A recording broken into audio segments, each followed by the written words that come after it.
आज तैयारी करिबा आलू मैदा गोटे आमे स्कूल छुआ मानक गोटे चटापट स्नैक्स जल्दीबाजी रे तैयारी करिबा। तो डेरी न करी आसंतु सामग्री सब कौन कौन नबा।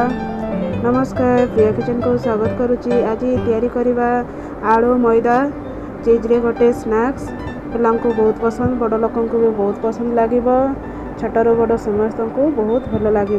तो डेरी न करी कौन कौन आम सामग्री सब नबा आसंतु देखिए। तो मु मीडियम साइज रो 2टा आलू नहीं मु सिझेकी रखी। तापरे आमे हाथ साहाय्य भी चकटी पारिबा, नहले आलू मस साहाय्य भी आमे एपरी पूरा प्लेन करी चकटी दबा। तापरे आमे कौन कौन सामग्री सब नबा आसंतु जल्दी जल्दी करवा।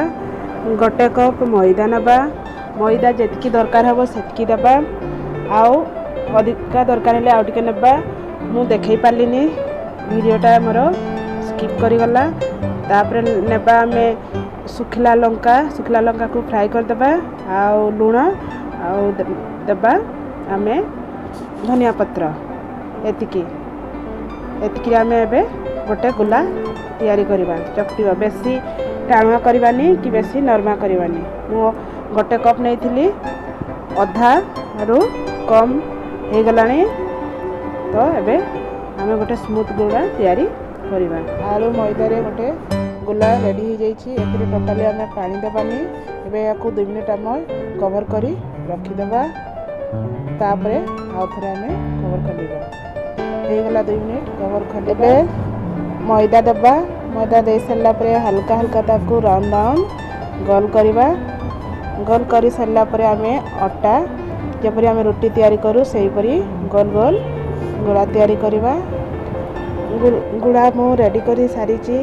एबे मैदा दबा, मैदा दे सारा पर एबे आमे राउंड करी ताकू हल्का हल्का दबेबा। तापरे आमे रोटी जपरी आमे तैयार करू गोटे रोटीर शेप दबा। एहीपरी आमे अन्य 2टा भी रोटी परी आमे तैयारी कर दबा। तापरे गोटे चाकू नबा, चाकू रे ताकू मझिरे फाळ करबा।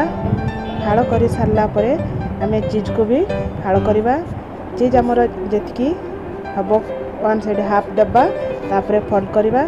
फोल्ड कर सारला परे ताकू आमे हल्का हल्का दबेई दबा चारि साइड। आपण माने ताकू कंटा स्पून रे भी साइड रे डिजाइन कर पारिबे। आ मु हाथ रे दबे दबे गोटे डिजाइन करिछि। एपरि भाबरे सब आमे आलू मैदा आ चीज रे गोटे आमे जलखिया तैयारी करिबा। साइड रे हल्का हल्का पाउडर देबे। एबे आमे प्लेट रे रखिबा। प्लेट रे भी आमे अल्प मैदा पाउडर देबा। तापरे रखिबा लागिबनी। एपरि आमे सब तैयारी करिबा। सबू जलखिया मु तैयारी कर सारी देछि। देखंतु ट्रायंगल भली आम परोटा परी मु तैयारी कर देछि। तावा बसैबा, तेल दबा, तेल को चारिपटे स्प्रेड करबा। तापर गोटे गोटे करी आमे तैयारी करिथिबा आलू मैदार जलखिया दबा। एपरि ताको एपट सपट अंटेबा।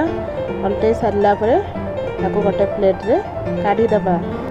एपरि अन्य सब आमे तैयारी करि दबा। कर सारला परे पिला को आमे टिफिन दे देबा। बड़ लोक को भी खाया पाई दे देबा। याको आमे चटनी सहित भी खाई परिबा। बहुत टेस्ट लगे, समस्त को बहुत पसंद लागिबो।